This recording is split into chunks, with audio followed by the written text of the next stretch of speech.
Assalamualaikum warahmatullahi wabarakatuh. Alhamdulillah wa sallallahu ala sayyidina Muhammad wa ala alihi wa sahbihi ajma'in. Tentu kita biasa mendengarkan kata-kata adil. Adil itu adalah pilihan hati dalam bersikap netral, tidak condong pada salah satu pihak, dan tentu memberi hak kepada orang yang pantas menerimanya. Al-Quran banyak memerintahkan untuk berlaku adil, bahkan termasuk kepada orang yang terdekat kita yang mungkin di situ ada kasus yang terjadi. Misalnya dalam surah An-Nisa Allah berfirman dalam ayat 135, A'udzubillahi minasyaitonir rajim. Ya ayyuhalladzina amanu kunu qawwamina bil qisti syuhada'a walau ala anfusikum awil walidain wal aqrabin. Iyakun ghaniyan aw faqiran fallahu aula bihima.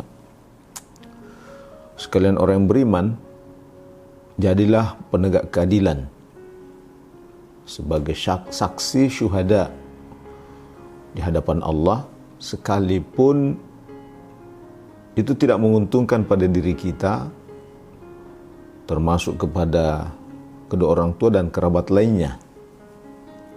Bahkan jangan karena kayanya seseorang ataupun miskinnya kita lalu kemudian melupakan rasa keadilan itu. Islam juga memerintahkan menyamakan perlakuan adil baik kepada teman maupun kepada musuh. Jadi tidak ada perbedaan ketika teman ataupun musuh, sehaluan, separtai atau sesuku, bahkan mungkin seagama, lalu kemudian kita melupakan rasa keadilan itu.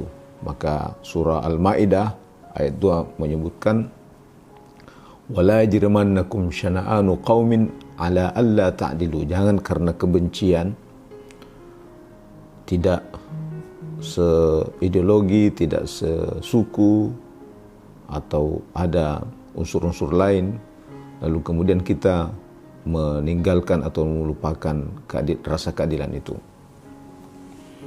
Dalam sejarah disebutkan bahwa Rasulullah ketika menguasai Makkah, lalu suatu hari Rasulullah berniat masuk ke dalam Ka'bah untuk salat.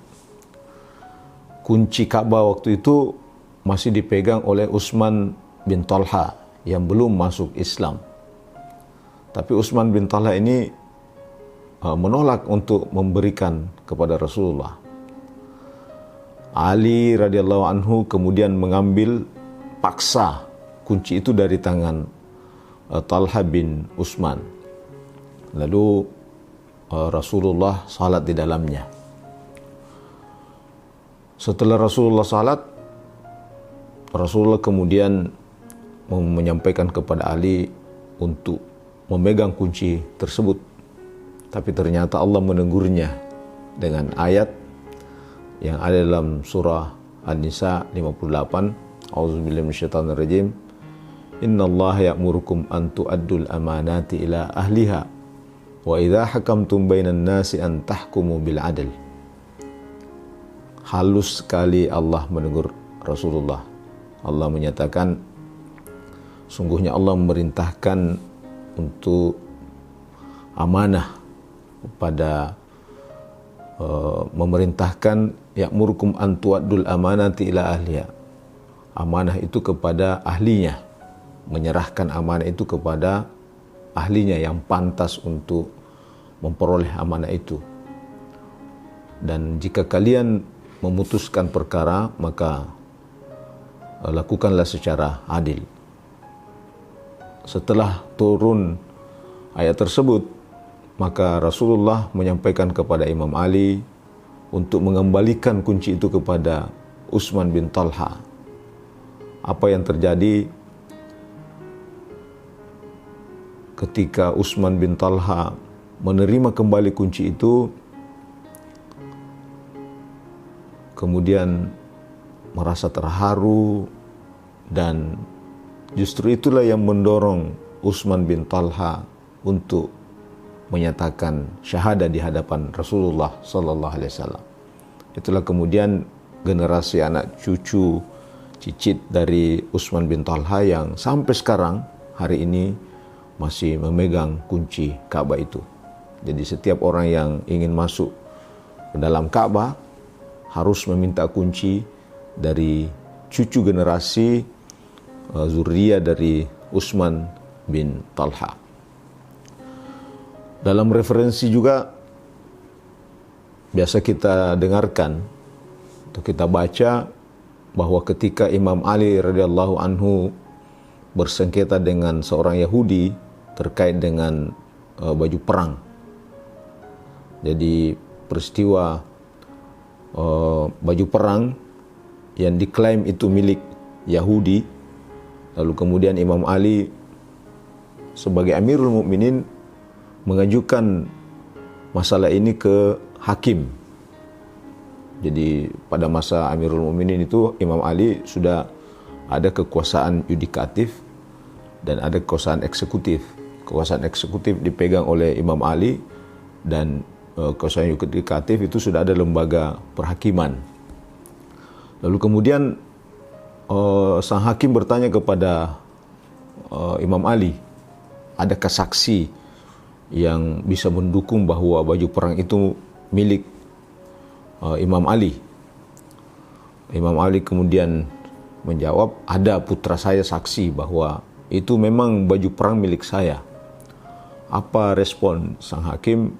Sang hakim berkata, saksi yang Imam Ali ajukan itu tidak pantas untuk jadi saksi sebab bagian dari Imam Ali sendiri merupakan putra dan tidak berhak untuk saksi sebagai meringankan